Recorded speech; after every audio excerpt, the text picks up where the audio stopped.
cibiran yang dilakukan oleh orang di dalam TikTok. Bunyinya begini, iman Kristen itu imannya orang yang tidak waras. Karena mempercayai Yesus Tuhan kok mati digantung di tiang jemuran. Dan matinya itu dibuli oleh makhluk. Nah, mari kita selidiki. Yang waras itu ajaran Kristen atau yang waras itu orang yang memberikan kritikan yang tidak ada dasarnya ini. Kalau Yesus disebut Tuhan, maknanya bukan seperti Allah di dalam Islam. Sebab jelas Yesus ada rupanya, ada tubuhnya, ada wujudnya. Dia dilahirkan, dia tumbuh menjadi anak-anak, dia tumbuh menjadi remaja, dia tumbuh menjadi orang dewasa. Dia mengalami kesakitan waktu disalib, dia mati dikuburkan. Istilah Tuhan untuk Yesus itu berbeda dengan istilah Allah.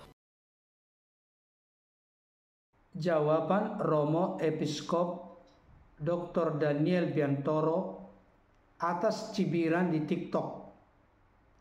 Apakah Kristen waras? Tuhan kok digantung di tiang jemuran? Ulasan ini sangat luas dan mendalam, memberikan jawaban yang tuntas atas kesalahpahaman para apologet dan polemikus di luar Kristen, bahkan orang yang berkeyakinan lain, atas eksistensi keberadaan Yesus sebagai Tuhan dan Allah. Oleh karena itu, silakan berkenan menonton sampai tuntas. Kali ini firman Tuhan yang akan saya bagikan merupakan jawaban dari suatu tulisan yang ada di TikTok yang agak mencibir terhadap kekristenan. Dan saya memberikan jawaban ini sebagai hak jawab saya sebagai orang Kristen atas cibiran yang dilakukan oleh orang di dalam TikTok ini. Bunyinya begini, kalau Yesus itu Tuhan, masa dia mati digantung di tiang gantungan dan matinya dibuli oleh makhluknya? Apakah kalian waras? Itu bunyi lengkapnya. Jadi penulis ini mengatakan iman Kristen itu imannya orang yang tidak waras. Karena mempercayai Yesus Tuhan kok mati digantung di tiang jemuran. Dan matinya itu dibuli oleh makhluk. Nah, mari kita selidiki. Yang waras itu ajaran Kristen atau yang waras itu orang yang memberikan kritikan yang tidak ada dasarnya. Pertama adalah mengenai Yesus Tuhan. Ya, ini sudah berkali-kali saya katakan sebenarnya dalam khotbah-khotbah saya. Tapi saya ulang kembali dalam tujuan untuk membedakan faham orang yang ngomong di TikTok ini dengan apa yang sebenarnya diajarkan oleh Alkitab mengenai Yesus. Yesus Tuhan, kok bisa mati digantung di tiang jemuran? Nah, mari kita fahami dulu tentang pengertian Tuhan dan Tuhan. Bagi agama Islam, Tuhan adalah Allah itu. Dan Allah itu adalah namanya Tuhan. Sehingga ketika kita berbicara tentang Yesus Tuhan, dalam pikiran mereka, dia Allah yang tidak berbentuk, Allah yang tidak ada wujudnya. Padahal Yesus itu ada wujudnya, nggak mungkin dia Allah. Dan wujudnya jelas manusia. Tidak mungkin dia Allah yang dimaksud di dalam keyakinan orang ini. Di dalam iman Kristen, apa yang mungkin sejajar dengan pemahaman Islam tentang Allah, itulah Sang Bapa. Coba kita baca di dalam 1 Korintus 8 ayat 6. Namun bagi kita hanya ada satu Allah saja, yaitu Bapa. Itu dia. Namun bagi kita hanya ada satu Allah saja, yaitu Bapa. Dan sifat dari Bapa ini dikatakan dalam 1 Yohanes 4 ayat 12. Tidak ada seorang pun yang pernah melihat Allah. Tidak ada seorang pun yang pernah melihat Bapa. Berarti Allah dalam keberadaan ilahinya yang azali, yang kekal, itu tidak dapat dilihat oleh manusia, berarti tidak berwujud fisik. Kita baca juga di dalam Yohanes 5 ayat 37. Bapa yang mengutus aku, dialah yang bersaksi tentang aku. Kamu tidak pernah mendengar suaranya. Kamu tidak pernah mendengar suaranya. Rupanya pun tidak pernah kamu lihat. Rupanya pun tidak pernah kamu lihat. Kita baca juga di dalam Yohanes 1 ayat 18. Tidak ada seorang pun yang pernah melihat Allah. Tidak ada seorang pun yang pernah melihat Allah. Dan satu ayat lagi, 1 Timotius 6 ayat 16-17. Dialah satu-satunya yang tidak takluk kepada maut, bersemayam dalam terang yang tak terhampiri. Seorang pun tak pernah melihat dia. Seorang pun tak pernah melihat dia. Terus? Dan memang manusia tidak dapat melihat dia. Memang manusia tak dapat melihat dia. Jadi Allah yang satu itu adalah Bapa yang tidak pernah dilihat, yang tidak nampak rupanya, yang tidak pernah menampakkan diri pada manusia.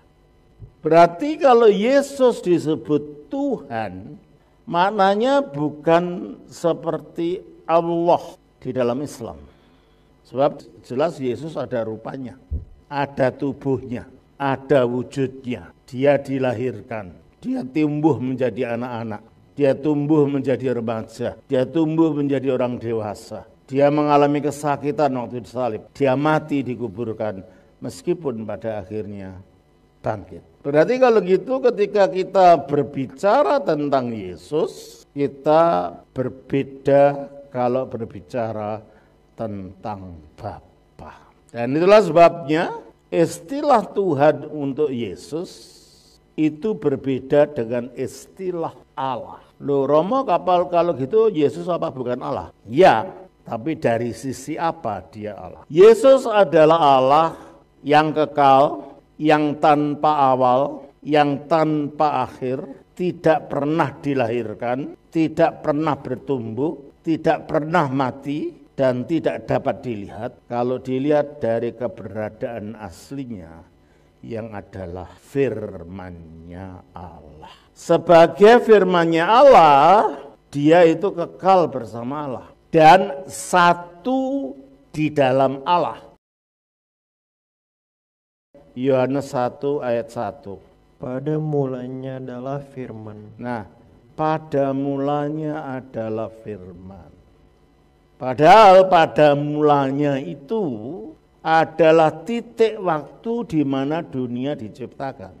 Kejadian pasal 1 ayat 1. Pada mulanya Allah menciptakan langit dan bumi. Nah, kalau pada mulanya firman itu baru ada, berarti dia ciptaan juga dong.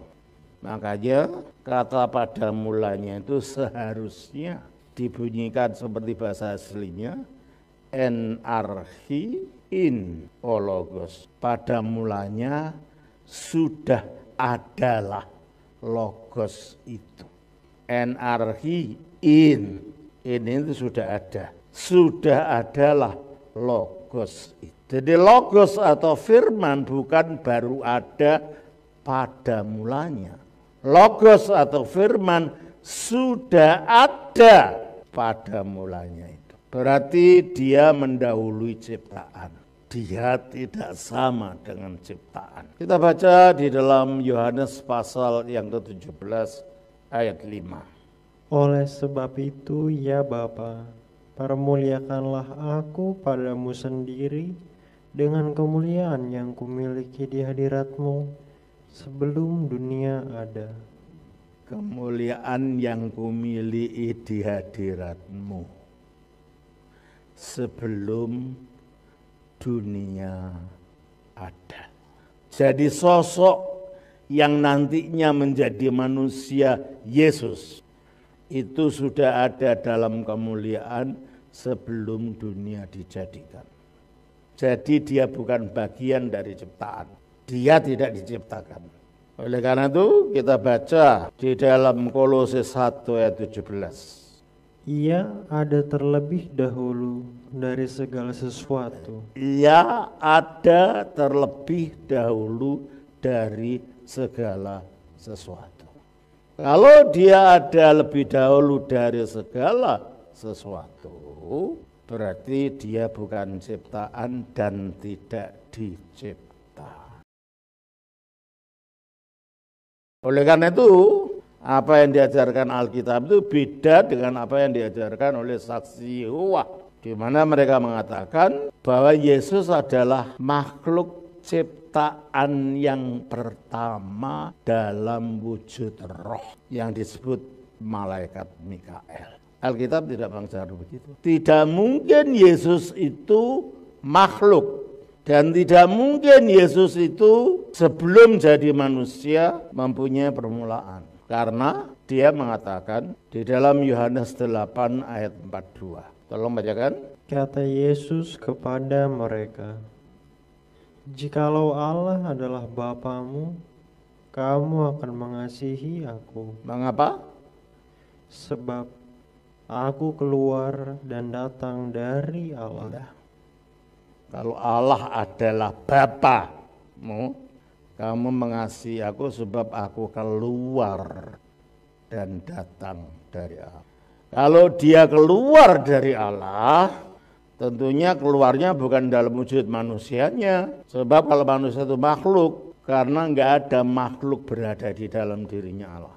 Yang ada di dalam dirinya Allah adalah Allah. Maka kalau dia mengatakan aku keluar dari Allah, berarti tadinya dia ada di dalam Allah. Dia satu di dalam Allah sebagai firman. Pada mulanya adalah firman. Firman itu bersama-sama dengan Allah. Bersama-sama di mananya? Ya di dalamnya. Oleh karena itu antara Bapa dan Putra, Allah dan firman-Nya ini bukan dua Allah. Allah dan firman-Nya adalah satu dalam hakikat keilahiannya, maka dikatakan firman itu adalah Allah, mempunyai hakikat ilahi. Dalam arti inilah Yesus bisa dikatakan sebagai Allah, yaitu dalam wujud aslinya sebagai firman. Firman ini yang turun ke dunia jadi manusia. Bukan Bapa tidak pernah turun menjadi manusia.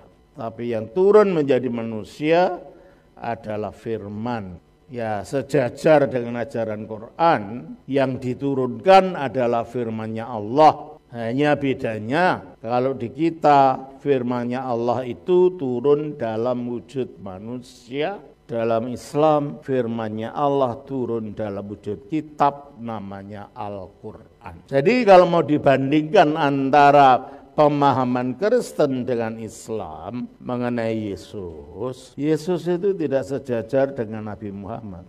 Karena Muhammad bukan firman yang jadi manusia. Yesus itu sejajar dengan Quran. Karena itu Quran itu firman Allah yang turun ke bumi menjadi buku. Bedanya lagi, kalau dalam Alkitab Yesus itu firman Allah dan tinggalnya di dalam Allah, seperti kata-kata saya ini tinggalnya di dalam saya, tidak bisa dipisah dari saya. Quran itu bukan di dalam Allah dan satu dalam Allah. Quran itu ada di sisinya Allah. Jadi kalau kita lihat ada dua yang kekal dalam pemahaman Islam. Satu Allah, satu Quran. Nah, saudara bisa ambil kesimpulan sendiri, kalau ada dua yang kekal artinya apa? Kalau kita tidak ada dua yang kekal, sebab Bapa yang kekal itu memiliki firman-Nya kekal, tapi ada di dalam dirinya sendiri, satu dalam dirinya sendiri, sehingga Allah tetap satu. Dalam arti inilah Yesus itu Allah. Sebagai firman-Nya Allah yang kekal, yang melaluinya Allah menciptakan segala sesuatu. Dan yang melaluinya Allah menyatakan dirinya kepada makhluknya. Nah, dengan demikian ketika penulis TikTok ini mengatakan kok ada Tuhan mati di tiang, dalam pemikiran mereka ketika orang Kristen berbicara tentang Tuhan, maksudnya ya Allah itu. Padahal ketika Alkitab berbicara tentang Yesus itu Tuhan, tidak otomatis artinya Allah. Mari kita lihat bahwa antara Tuhan dan Allah, kata-kata ini dibedakan penggunaannya di dalam Alkitab.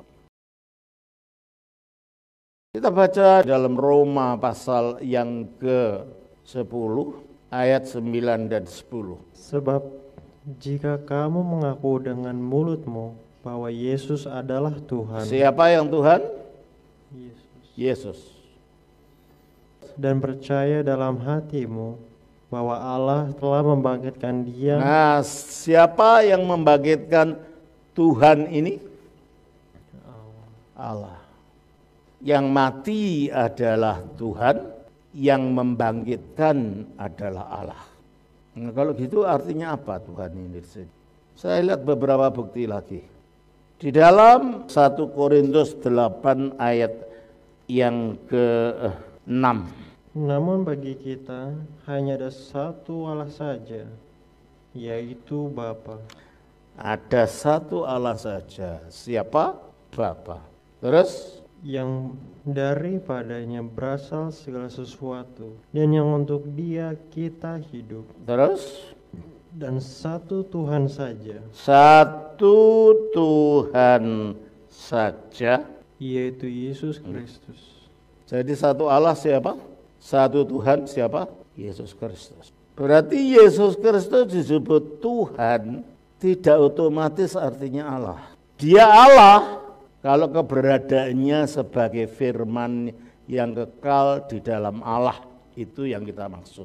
Tetapi ketika berbicara tentang Yesus yang adalah Tuhan, itu yang berwujud manusia itu. Karena dikatakan di dalam Kisah Rasul pasal yang ke-2 ayat yang ke-36. Jadi seluruh kaum Israel harus tahu dengan pasti bahwa Allah telah membuat Yesus yang kamu salibkan itu menjadi Tuhan dan Kristus. Siapa yang menjadikan Yesus Tuhan? Allah telah menjadikan Yesus itu Tuhan. Dan itu diberikan gelar itu setelah dia naik ke surga sesudah dia meninggal. Kita baca dalam Filipi 2 ayatnya 8 sampai 11. Dan dalam keadaan sebagai manusia, Ia telah merendahkan dirinya dan taat sampai mati, bahkan sampai mati di kayu salib. Ya, taat sampai mati, bahkan mati di kayu salib. Terus? Itulah sebabnya Allah sangat meninggikan Dia dengan dibangkitkan dari mati, diangkat ke surga, duduk di sebelah kanannya, dan mengaruniakan kepadanya nama di atas segala nama di atas segala nama. Terus? Supaya dalam nama Yesus bertekuk lutut segala yang ada di langit dan yang ada di atas bumi, sehingga bertekuk lutut segala yang ada di langit, yaitu para malaikat, yang ada di bumi, manusia dan para binatang, dan yang ada di bawah bumi, iblis dan roh-roh jahatnya. Sehingga Yesus berkuasa atas, dunia tengah, dunia bawah. Dia berkuasa atas benua Ginjang, Banua Tonga, dan Banua Toro. Semua dikuasai oleh dia. Terus gelar apa yang membuat dia berkuasa atas semuanya itu? Terus kan? Dan segala lidah mengaku Yesus Kristus adalah Tuhan. Ini gelar ini. Sejak kapan dia diberi gelar ini? Sejak dia naik ke surga, duduk di sebelah kanan Allah, dan diberi segala kuasa. Matius pasal 28 ayat yang ke-18. Yesus mendekati mereka dan berkata, "Kepadaku telah diberikan segala kuasa di sorga dan di bumi." Kepadaku telah diberikan. Kalau diberikan berarti ada yang memberikan. Siapa? Ya Bapa. Segala kuasa. Kalau orang punya kuasa namanya apa? Penguasa. Kalau orang punya segala kuasa namanya apa? Maha penguasa. Di atas langit dan di bumi. Sebagai yang maha kuasa, dialah maha Tuhan, atau dengan ringkasan Tuhan. Jadi Yesus disebut Tuhan adalah gelar kemuliaan. Ketika Sang Bapa memberikan kepadanya kemuliaan itu sebagai Mesias yang ditinggikan. Jadi gelar Tuhan untuk Yesus itu bukan gelar keilahiannya, tetapi gelar kepenguasaannya sebagai Mesias yang telah ditinggikan. Kalau Yesus disebut Allah, itu adalah gelar keilahiannya sebagai firman Allah yang sejak kekal berada di dalam Allah.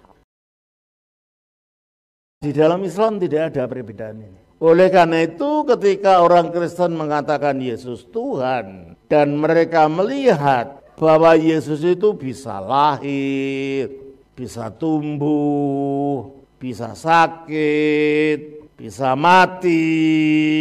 Karena dalam pemikiran mereka tentang Tuhan itu sama dengan pemikirannya tentang Allah, sehingga mereka mencibir Tuhan kok gitu.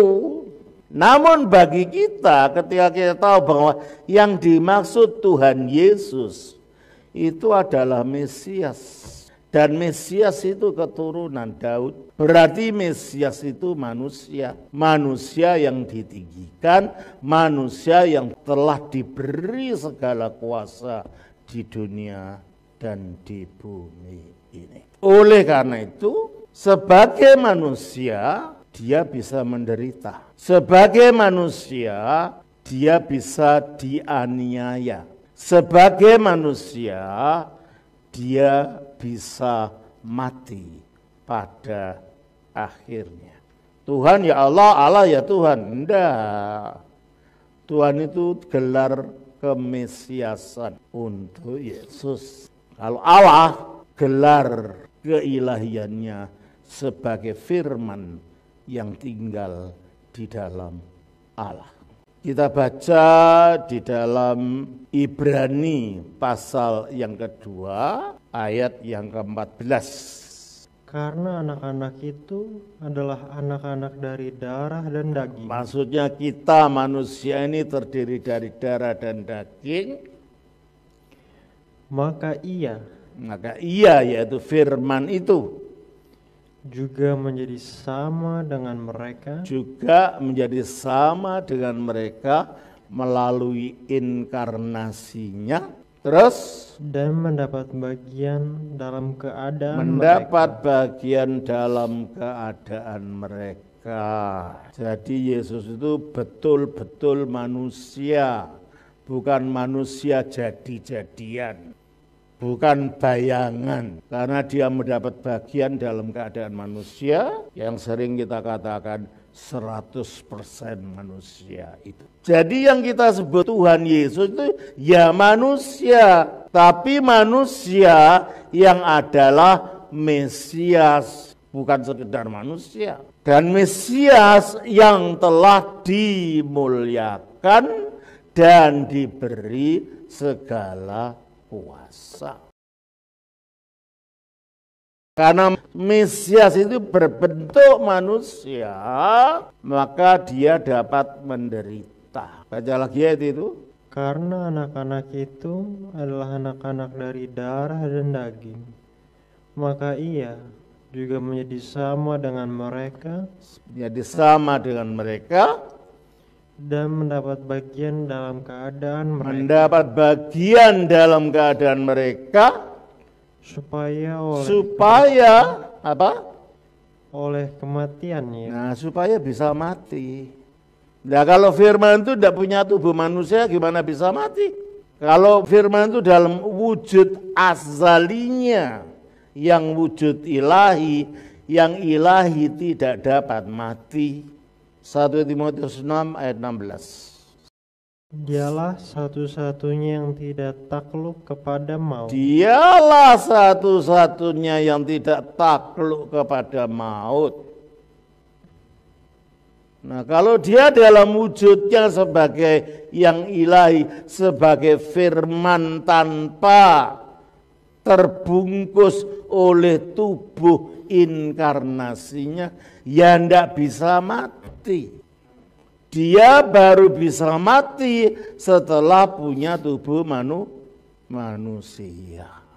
Dan kematiannya ini, kematian yang dilakukannya dengan sukarela. Bukan dipaksa dan bukan karena dibuli. Karena dia sendiri sudah mengatakan dari awal. Markus 10 ayat 45. Karena anak manusia juga datang bukan untuk dilayani, melainkan untuk melayani. Kalau dia datang bukan untuk dilayani tetapi untuk melayani, berarti dia datang sebagai hamba. Melayani dengan apa? Melainkan untuk melayani dan untuk memberikan nyawanya. Itu cara dia melayani. Memberikan nyawanya artinya apa? Ya mati.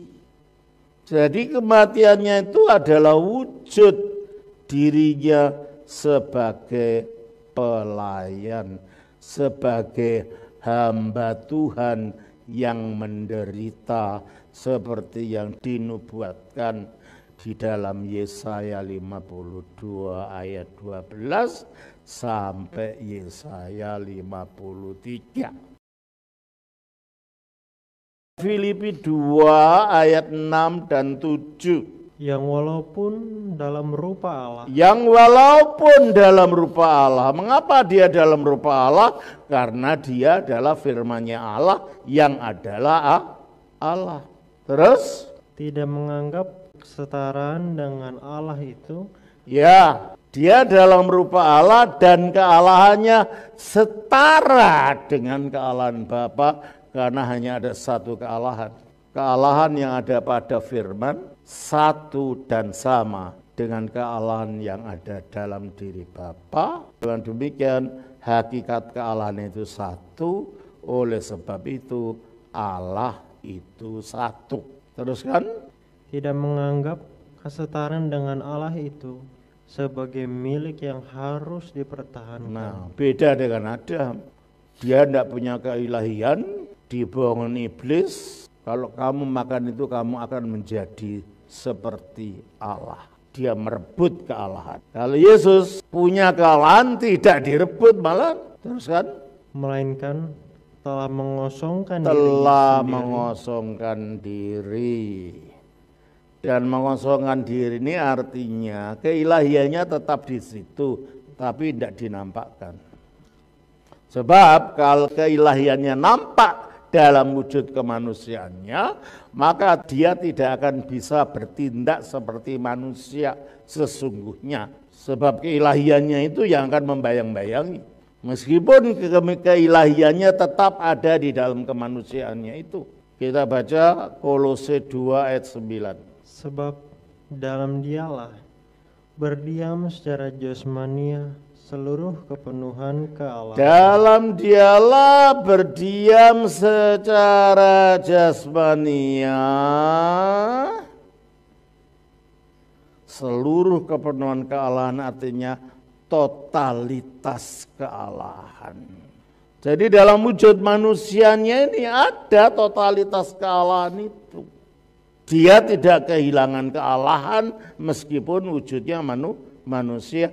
Hanya itu tidak dinampakkan, hanya itu dikosongkan supaya dia betul-betul jadi manusia, bisa mati, bisa menderita, bisa mengalami semua pengalaman-pengalaman manusia itu.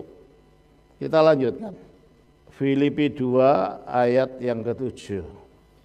Melainkan telah mengosongkan dirinya sendiri. Melainkan telah mengosongkan dirinya, artinya tidak menampakkan keilahiannya itu. Dan mengambil rupa seorang hamba. Mengambil rupa seorang hamba. Dan menjadi sama dengan manusia. Menjadi sama dengan manusia. Dan dalam keadaan sebagai manusia. Dalam keadaan sebagai manusia.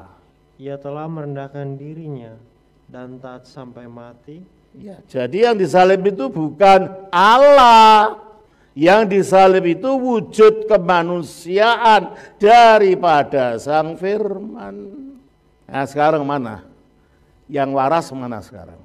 Kita tahu Alkitab mengatakan dalam keadaannya sebagai manusia, dia disalibkan. Kita tidak percaya ada Allah bisa disalibkan, tidak.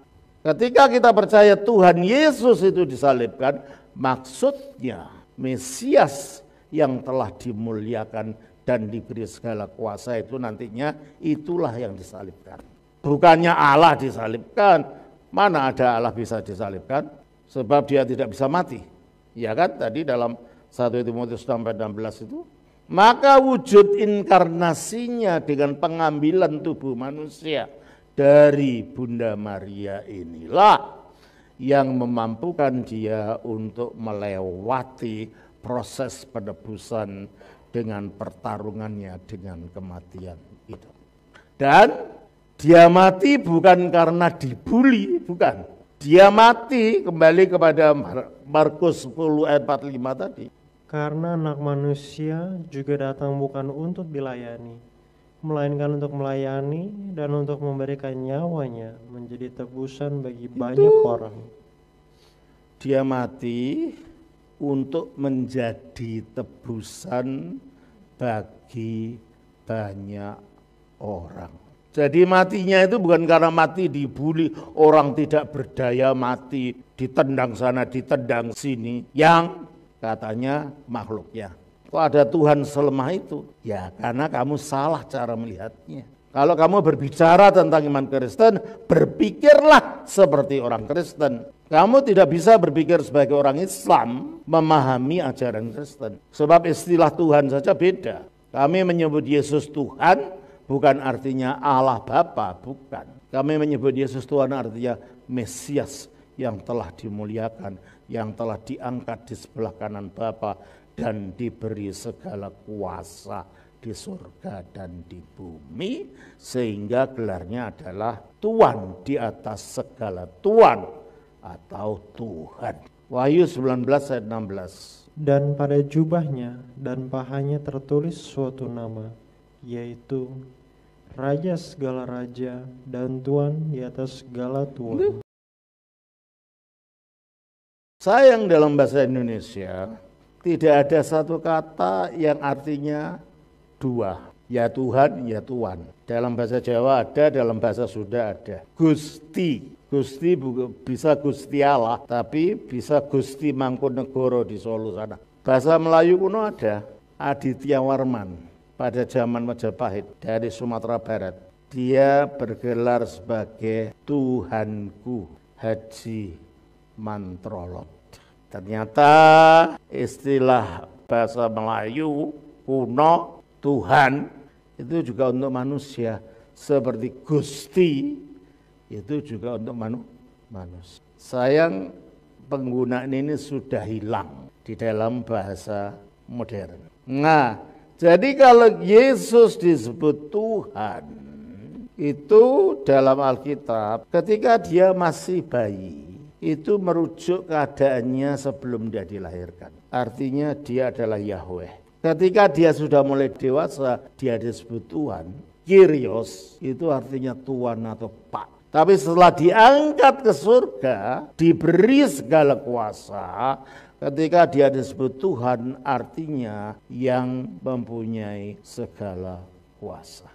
Jadi kalau begitu, mana yang lebih waras antara orang tadi yang mengacaukan pemahaman Tuhan dengan kita yang mengetahui makna Tuhan bagi Yesus. Tidak ada Tuhan dalam pengertian Allah yang disalibkan dalam iman Kristen. Yang disalibkan adalah Tuhan dalam pengertian Mesias yang telah dimuliakan dan diberi segala kuasa.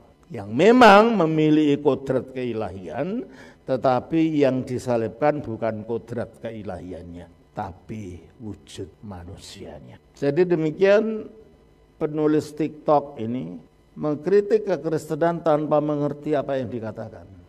Mengkritik kekristenan dari kacamata agamanya yang bukan apa yang diyakini oleh Alkitab, diajarkan Alkitab, dan yang bukan diyakini oleh iman Kristen. Nah, ini masalah Tuhan. Dari penjelasan hambanya Romo Episkop Dr. Daniel Biantoro tadi, saya bisa melihat ada beberapa catatan penting dan berharga yang perlu menjadi sorotan dan perhatian bagi kita, sehingga tidak gagal paham mengenal pribadi Yesus yang sebenarnya atau sesungguhnya. Yang pertama, Romo Episkop Dr. Daniel Biantoro menjelaskan, siapapun harus mengerti dan memahami secara lurus, benar dan tuntas terkait dengan sebutan Tuhan bagi Yesus. Beliau menegaskan, ini sudah berulang-ulang diulas atau dibahas oleh beliau di dalam berbagai kesempatan, termasuk di media sosial YouTube yang beliau punya. Tetapi pertanyaan ini tetap diulang dan diulang lagi oleh orang-orang di luar Kristen. Yesus itu Tuhan, tidak otomatis artinya Allah. Itu sebabnya bagi kami orang-orang Kristen, pernyataan yang benar adalah Yesus itu Tuhan dan Allah, bukan Tuhan atau Allah. Tolong diperhatikan dengan teliti dan cermat.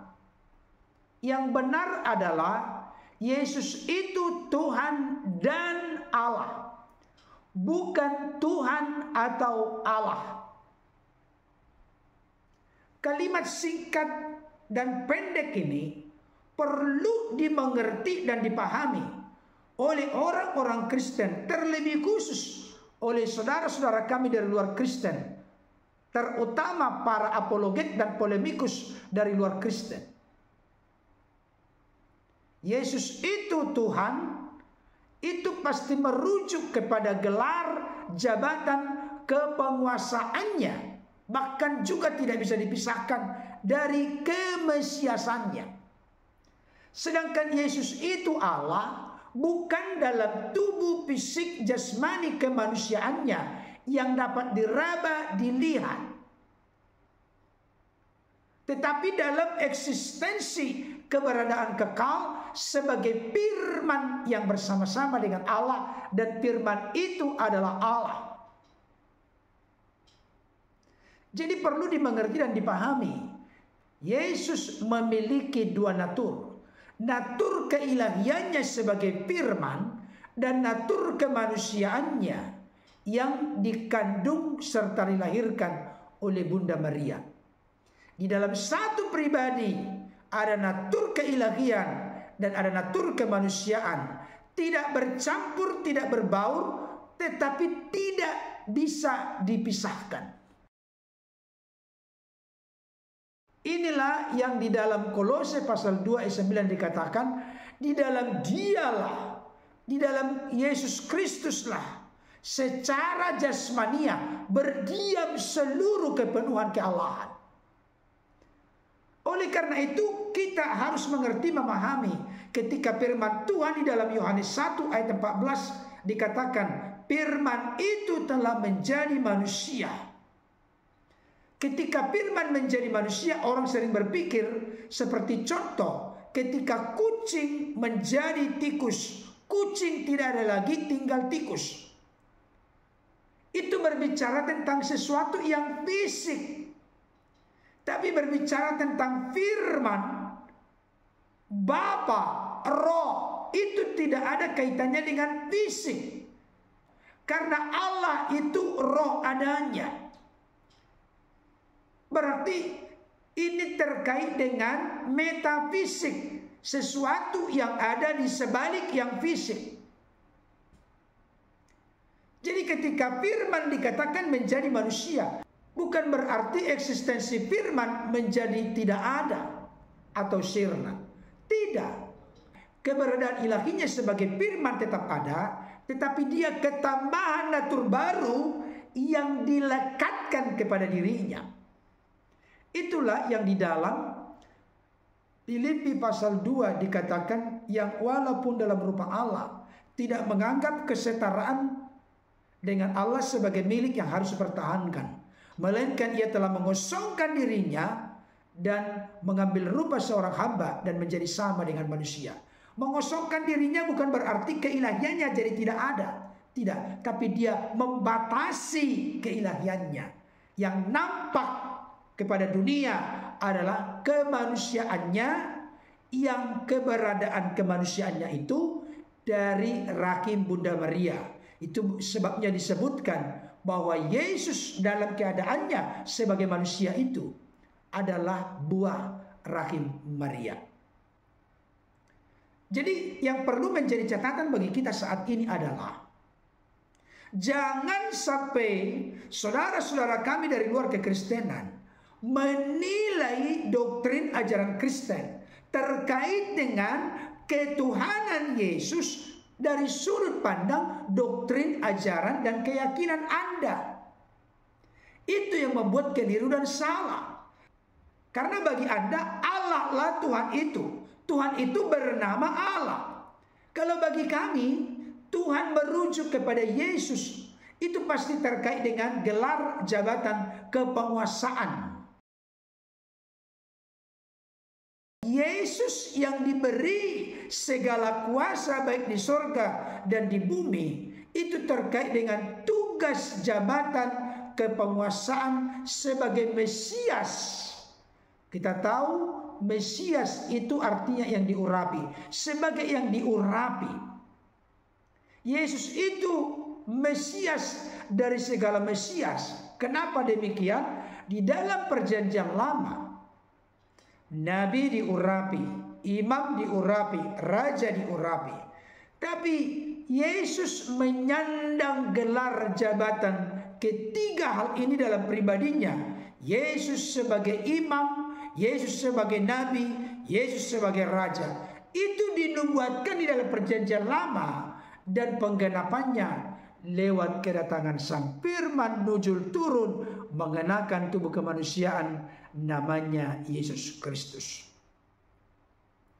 Oleh karena itu, saya ingin menegaskan saat ini, istilah Tuhan bagi Yesus tidak otomatis artinya Allah. Apakah dengan demikian Yesus itu bukan Allah?